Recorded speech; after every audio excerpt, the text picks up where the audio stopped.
Hey, what's up everybody? It's finally a nice enough day here that we can get up on the hill and do a walk around of a tractor. Because being up here, the wind noise has been atrocious all week. But we can finally take a look at it.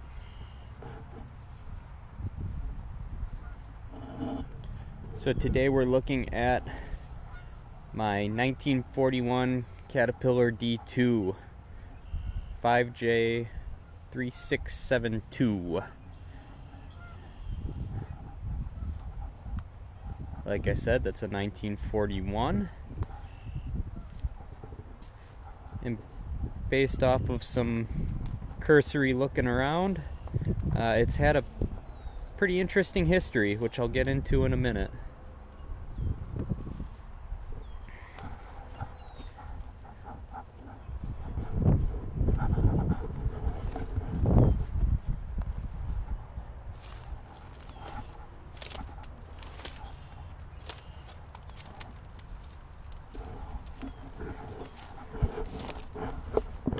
So the first thing to point out on this tractor is it has a unique air filter and it has some remnants of a unique exhaust system on it.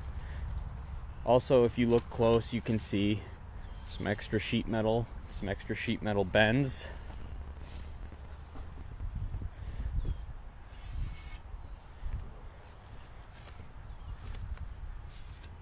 I'm sure some people have already figured out where I'm going with this. I am 99% sure that this started out its life as an orchard tractor. So it has orchard features on it like the intake exhaust, fenders.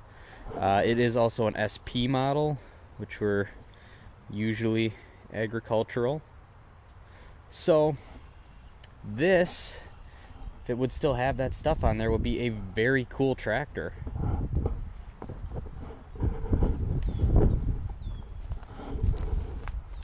However, as you can obviously see, at some point in its time, somebody had other plans for it. So we have what I believe is a Caterpillar hydraulic unit on it.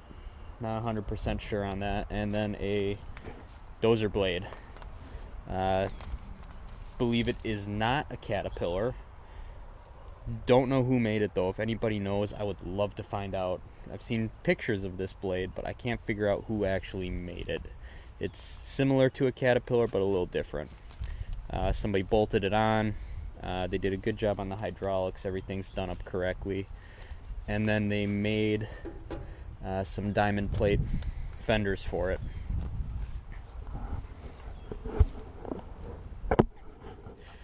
So honestly, it's even though I wanted a bulldozer when I bought this one, it's kind of disappointing that the coolness of the orchard tractor isn't there anymore. And it is still missing a few parts. I believe that there should be sheet metal running down this whole side here that you would actually have to take off in order to start it, to get at your controls and your clutch and such. But so some of the cool factor taken away by the fact that all that stuff is no longer with the tractor, nowhere to be seen. It's passed through a few hands since the last time it didn't have a blade on it. Whoever put this blade on there had some sort of fabrication skills. It's been patched over many times, many places. Also, at one point, they added a 120 volt plug into the wall GE electric. Looks like a washing machine motor to use as a starting motor on it. Here's the starting motor I mentioned. I have not used it since the weather warmed up. Like I said, that pony's running like a top, no longer needs it. Used it once in the winter when it was cold, just because I couldn't get it to kick over on a pull. And the motor itself actually needs some refurbishment. But even just this motor alone is pretty cool, being an old Made in America GE.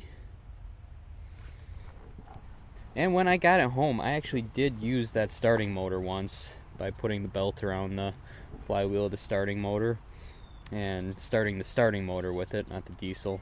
But Since then, the weather has warmed up nicely, and I did a little bit of an adjustment on the carburetor, and this pony is a 1 or 2 pull start pony at this point. It's great. One of my better running ponies, actually. Not the best, but it does a good job.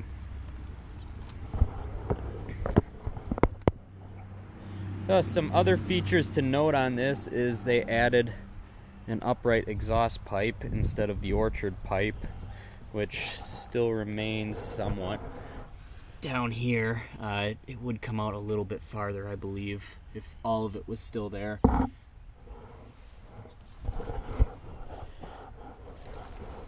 Another neat feature, I think, of the later J series is how they made this exhaust jacket that goes around the air intake to try and warm the air up on the diesel going in there. That's some pretty clever engineering, I think. On the blade, all the pins are wore out very well. Very, very well in some spots.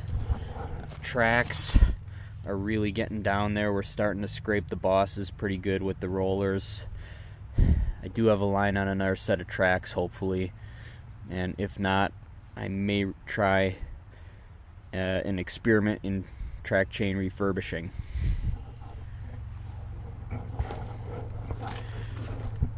Standard D2 controls, clutches, brakes.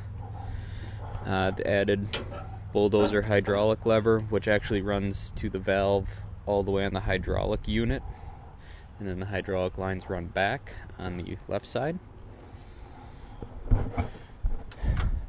Fortunately, the clutch shaft is really loose in there. That's something that's going to have to be looked at.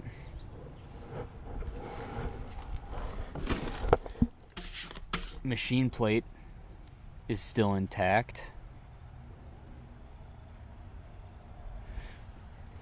Another little bit of a cool feature on there, and it does have a PTO.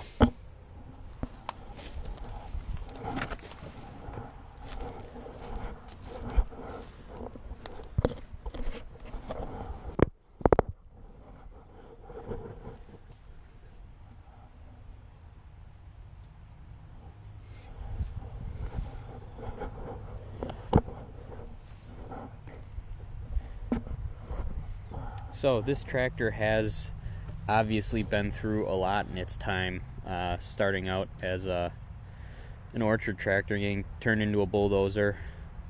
For everything it's been through, though, the numbers on the cases do match, which is cool, and it has mostly correct parts on it. So, what are my plans?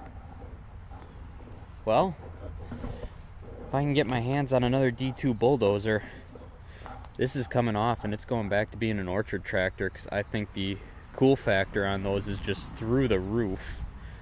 My first year 3J is very cool, but having any year of an orchard tractor I think would be right up there with that.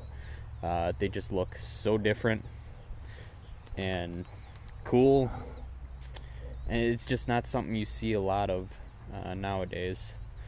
With the big, especially on track machines, with having the big flares, flared fenders over the tracks, it would just be really good looking. But this machine definitely does need some love. Like I pointed out, the housing where the main clutch shaft enters into the bell housing of the transmission case is getting obbled out and loose.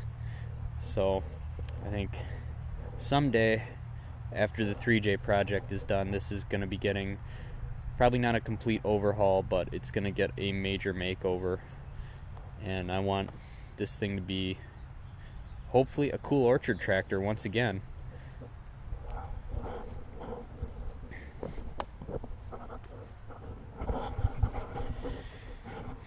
Well, as always, guys, I appreciate you taking some time out of your day to watch a video and looking at a cool tractor that I picked up.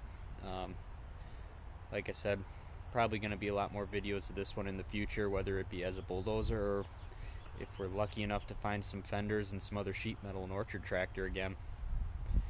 If you like what you see, hit the like button, If you want to see more, hit the subscribe button. More coming, guys. Thanks for watching.